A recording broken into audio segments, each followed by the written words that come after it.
네, 안녕하세요. 주식은 역시 기리기리 새기리십니다. 안녕하세요, 여러분들. 자, 오늘의 경제 소식 빠르게 공부해보고 끝내보도록 하겠습니다. 같이 공부하시죠. 렛츠 기리!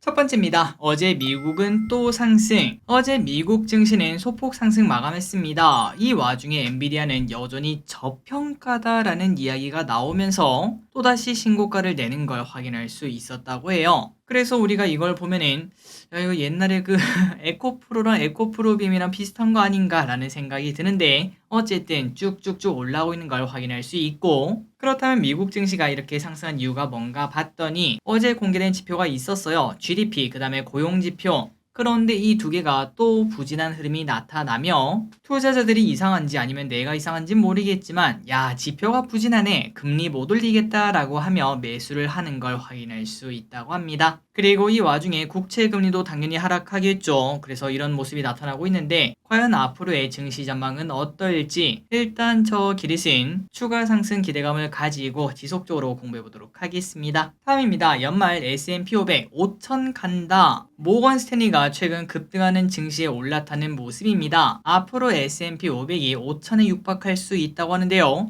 참고로 지금 4,500이니까 한 10% 넘게 더 오를 수 있다는 의미가 됩니다. 그렇다면 그 근거가 뭔가 봤더니 미국의 기업이 3분기부터는 마이너스가 아닌 플러스가 찍히는 걸 확인할 수 있다고 하며, 그러니까 실적이 좋아진다는 소리겠죠. 그리고 올해 4분기부터는 인플레 감축법, 칩스법 등으로 미국 공공사업에 돈이 대폭 풀리는 걸 확인할 수 있다고 합니다. 그래서 그때는 관련 수혜주도 올라갈 수 있어서 실적도 좋고 그 다음에 시장에서 돈도 풀리고 이런 것들을 확인할 수 있다는 거겠죠. 그래서 앞으로 S&P 500은 13% 정도 더 오를 수 있다, 올해 안에 갈 수 있다, 이런 얘기가 나온다고 하는데 일단은 미국은 가능할 것 같습니다. 다만 한국은 조금 미지수라고 볼 수 있겠죠. 하지만 뭐 절대라는 건 없기 때문에 한국이 미국보다 더 좋은 흐름을 올해 말에 보여줬으면 좋겠습니다. 다음입니다. 레이 달리오 너마저. 정말 긴 시간 동안 주식시장에서 살아온 사람들은 분명 뭔가가 있습니다. 달라도 한 개라도 다르겠죠. 그 중에 한 명인 레이 달리오는 지난 2분기부터 중국 증시를 팔아치우고 있다는 소식이 나왔습니다. 그리고 최근 중국 증시의 상태를 보면은 상태가 매로인 걸 확인할 수 있기 때문에 결국은 이 사람의 전략이 맞았구나라는 걸 느낄 수 있죠. 그렇다면 레이 달리오가 뭘 팔았는지도 중요할 것 같습니다. 그래서 뭘 팔았나 봤더니 버핏과 마찬가지로 중국 전기차 기업을 대폭 정리를 하고 있다는 소식, 샤오펑, 리오토 등을 정리를 했고, 참고로 레이 달리오는 미중 관계 악화, 반중 정서 등으로 우려감을 이미 표현한 바 있었는데 이렇게 주식까지 매도를 한 걸 확인할 수 있었다고 합니다. 과연 중국 증시는 이러한 우려를 뒤로하고 상승할 수 있을지 최근 들어 중국 정부가 꽤나 노력하고 있는데 앞으로의 흐름을 계속 보도록 하겠습니다.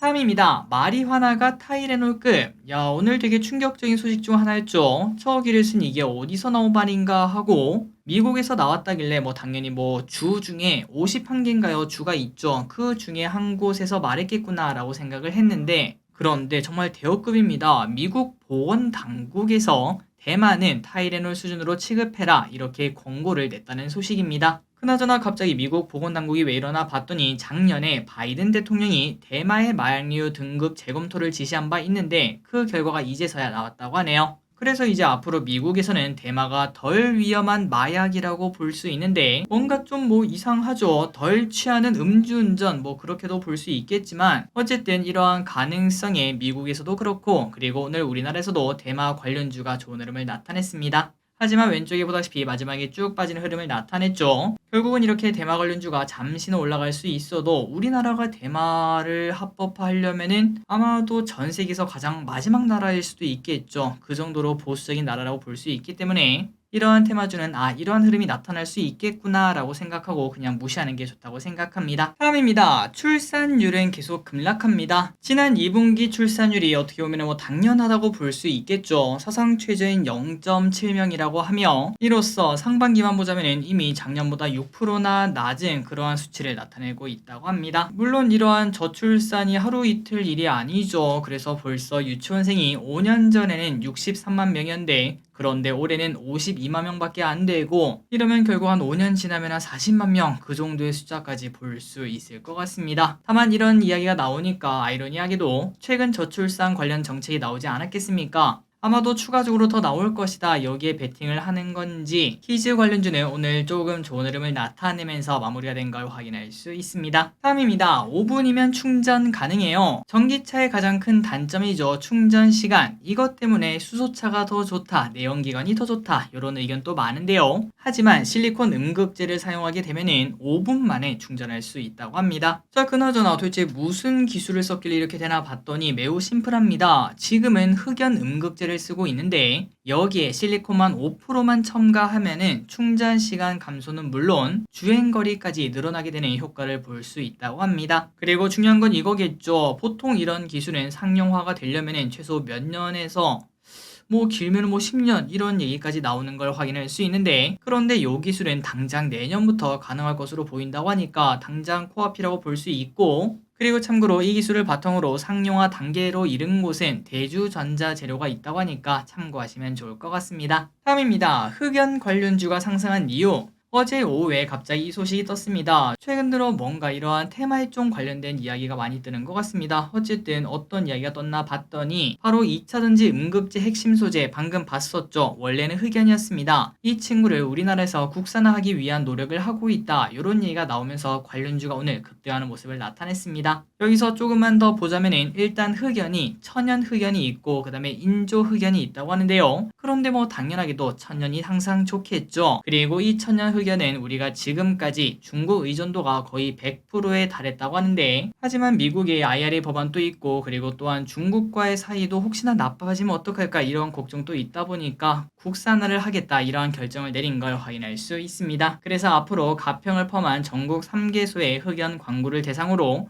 조사 및 개발을 할 것으로 보인다고 하네요. 다음입니다. 고려아연 현대차 손잡다. 자, 고려아연이 2차전지 핵심 소재로 꼽히는 니켈 확보를 위해서 현대차와 손을 잡았다는 소식이 떴습니다. 5천억 규모의 3자 배정 유상증자를 한다는 소식이 나왔는데요. 그렇다면 이게 어느 정도 되나 봤더니 기존 발행 주식의 5% 수준이며 신주 상장 예정일은 10월 6일이라고 합니다.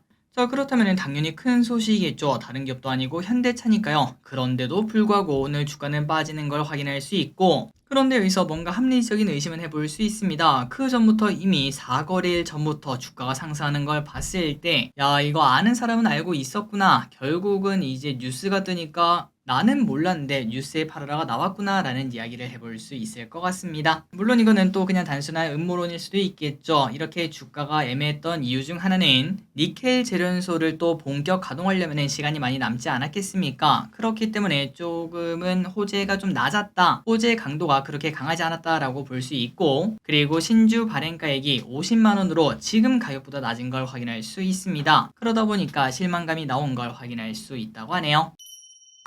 다음입니다. 요즘 개인 투자자의 위상이 높다. 자, 사실 올해 초부터 개인 매수 상위 종목이 핫했었습니다. 그 상위에 있던 기업들이 에코프로, 포스코 그런 기업들이 있었죠. 그 기업들 전부 다 몇십 프로, 몇백 프로씩 오르는 모습을 나타낸 걸 볼 수 있었습니다. 그러니까 말 그대로 개인이 한번 제대로 찍었다 하면 오르는 걸 확인할 수 있는데, 그 모습은 지금까지도 나타나고 있죠. 이번 달 초에 나타난 초전도체 그리고 맥신 관련주 등등 요 친구들도 개인이 그냥 물어버리니까 쭉쭉 올라가는 걸 확인할 수 있었습니다. 그래서 지금 현재 개인이 무엇을 사고 있는지, 무엇을 물고 있는 건지 그런 것들을 알 필요가 당연히 있다고 볼 수 있겠네요. 또한 하나증권에 따르면은 이거는 꽤나 흥미롭네요. 최근 6년간 개인이 9월에서 12월에 사는 기업들은 상대적으로 높은 성과를 냈다고 합니다. 그리고 그 반면 우리가 또 많이 보는 거 아니겠습니까? 외국인 기관, 보통 이제 외국인 기관이 사면은 지속성이 나오겠다라고 생각해서 따라 사는 경우도 있는데, 그런데 9월부터 12월은 오히려 외국인 기관이 사는 기업과 고배당 관련 기업들은 부진한 모습을 나타냈다고 합니다. 물론 이게 100%로 볼 수는 없겠지만, 그런데 최근 6년간 개인이 사는 걸 사면은 좋더라 이런 얘기가 나왔다고 하니까 참고하시면 될 것 같고, 그래서 하나증권이 어떤 걸 보라고 했나 봤더니 꽤나 많네요. 한번 쓱 보고 넘어가도록 하겠습니다. GS건설, 스튜디오 드래곤, 후성,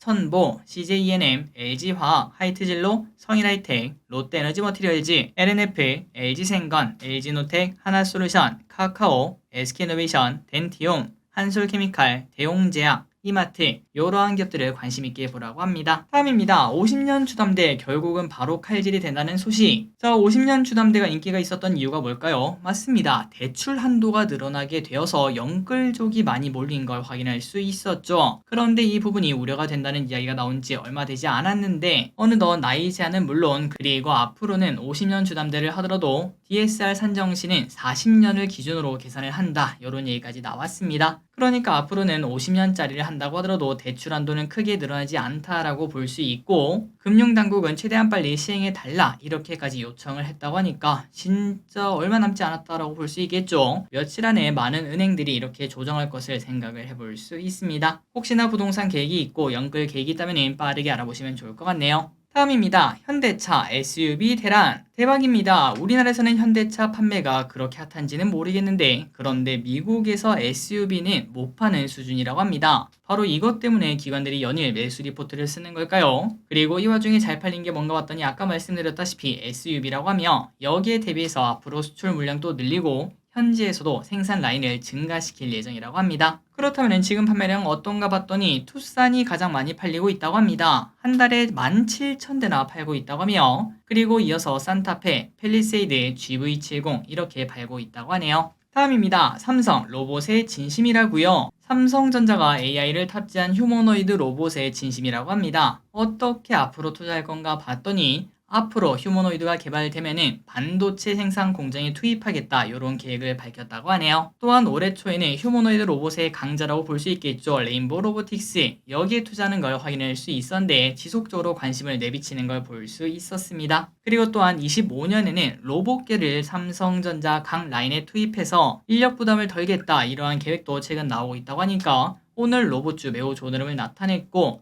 레인보우 로보틱스 이 무공기업이 상한가에 가는 걸 확인할 수 있었습니다. 자, 개인적으로 이걸 보면은 그냥 아마도 몇 년 전 2차 전지가 아닐까라는 생각이 듭니다. 결국 앞으로 가면 갈수록 로봇은 넘쳐날 거라고 볼 수 있고 우리가 코로나 전만 하더라도 전기차 보기가 좀 어렵지 않았겠습니까? 지금은 딱 그런 시기라고 볼 수 있고 앞으로 몇 년만 지나면은 지금 이제 밖에 나가면은 10초에 한 번씩 전기차를 보는 것처럼 결국은 로봇들이 여기저기서 돌아다닐 거라고 볼 수 있는데 그때쯤 로봇 관련주의 주가는 어떻게 될지 실적은 어떻게 될지 그 부분을 고민할 필요가 있을 것 같습니다. 그런데 이 와중에 중국은 여전히 귀찮게 하고 있습니다. 우리가 보통 가게 가면은 서빙 로봇을 많이 보죠. 그런데 정말 아쉽게도 그 로봇의 대부분이 중국 로봇이라고 합니다. 수치로 따지면 한 70%가 중국산이라고 해요. 그렇다면 중국산이 우리나라에 있는 이유가 뭘까요? 바로 이겁니다. 가격 폭격. 무려 한국보다 30% 정도 더 저렴하다고 하니까 사장님들 입장에서는 당연히 이걸 고를 수밖에 없겠죠. 그래서 우리나라 통신사들도 서빙 로봇 등에 힘을 주고 있는 상황이지만 중국에 밀리는 걸 확인할 수 있고 그리고 이런 상황에서는 정부의 보조금이 매우 중요하다고 합니다. 잘 책정해서 최소한 우리나라에서는 우리나라 로봇만 사용하는 그런 모습이 나타나야 된다고 볼 수 있겠죠.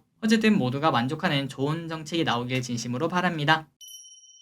다음입니다. 오늘부터 코로나 걸리면 더 손해. 원래도 걸리면 손해였죠. 아프면 내 손해입니다. 그런데 오늘부터는 진짜로 돈도 손해를 본다는 소식. 코로나 검사 비용이 더 비싸진다고 합니다. 그 이유는 2급에서 4급으로 코로나가 하향되었기 때문에 그렇고 이렇게 하향된 이유는 코로나의 치명률이 독감이랑 별 차이 없이 0.04%로 떨어졌기 때문에 더 이상 코로나는 그렇게 위험하지 않다 이렇게 판단을 내린 걸 확인할 수 있습니다. 그래서 앞으로 코로나에 걸리면은 적게는 2만원, 많게는 8만원 이렇게까지 또 낼 수 있으니까 코로나 걸리면은 내 몸도 아프고 지갑도 아프다는 거 한 번 더 확인하시고 모두 마지막까지 조심하시기 바랍니다. 다음입니다. 오늘 밤 슈퍼 블루문 뜹니다. 지난번에 우리가 한번 내용을 봤었죠. 오늘 밤에 슈퍼문 플러스 블루문이 뜬다고 합니다. 그리고 이번을 놓치면 무려 14년. 저 기릿이 지금 이제 33, 생일 지났으니까 34살인데 14년 뒤면은 와 48. 저 기릿이 48이 되어야 다시 볼 수 있는 그 정도라고 하니까 혹시나 관심이 있다면 기르분들 꼭 보시면 좋을 것 같고요. 그리고 참고로 슈퍼문은 우리가 보통 보면은 와 크다 라고 하는 게 슈퍼문이고 그리고 블루문은 한 달에 2번 뜨는 보름달을 블루문이라고 한다고 합니다. 그런데 이 두 개가 겹치는 게 바로 오늘이라는 거겠죠. 저녁에 만약에 비가 안 오고 날씨가 좋다면은 맥주 한 캔과 슈퍼 블루문 한 접시 하시는 것도 괜찮을 것 같습니다. 다음입니다. 정부 흰우유 가격 잡는다. 자, 우유 정말 비쌉니다. 아마도 많이들 동의하실 것 같은데요. 이런 상황이다 보니 과거 밀가루, 닭고기 가격을 잡았던 정부가 우유를 잡으러 또 나섰다고 합니다. 그리고 이렇게 정부의 압박이 나오자 서울우유협동조합에서는 1리터 제품 출고가를 10월부터 3% 인상하기로 결정했다고 하며, 아니 뭐 어차피 올렸네 라고 볼 수 있지만, 그런데 이게 뭐 최소치라고 합니다. 최소치의 인상이라서 매일 유업과 남양 유업도 지금 현재 고민을 하고 있다고 하네요. 어쨌든 우유가 인상되긴 하지만 그렇게 크진 않을 것으로 보인다고 합니다. 마지막입니다. 무등산 수박을 아시나요? 태어나서 저 길이 한 번도 먹어본 적도 없는 무등산 수박. 그런데 이 친구가 사라질 위기에 처해 있다고 합니다. 그 이유가 뭔가 봤더니 진짜 단순하게도 재배 농가가 한 자릿수밖에 없다고 하며 생산량이 연 1000통도 안 된다고 하네요. 자, 참고로 무등산 수박은 엄청나게 큰 게 장점입니다. 20kg 이상의 크기로 자라서 일반 수박보다 2배에서 3배 정도 더 크다고 하죠. 그래서 과거에 임금님 진상품으로 많이 유명했다고 합니다. 자, 그렇다면 이렇게 재배 농가가 줄어든 이유가 뭔가 봤더니 워낙 커서 그런 걸까요? 까다로운 재배 방식, 그리고 어려운 종자 개량, 이런 것들이 꼽힌다고 합니다. 그래서 가면 갈수록 재배 농가가 줄어드는 걸 확인할 수 있고, 이제는 진짜 없어질 위기에 처해 있자 광주광역시는 이 무등산 수박을 지키기 위해서 현재 고심하고 있다고 하네요. 자, 오늘의 공부 여기까지 끝났습니다. 항상 이렇게 같이 공부해서 진심으로 감사드립니다. 내일은 더 좋은 내용으로 돌아오도록 할게요. 지금까지 기리셨습니다. 빠이요!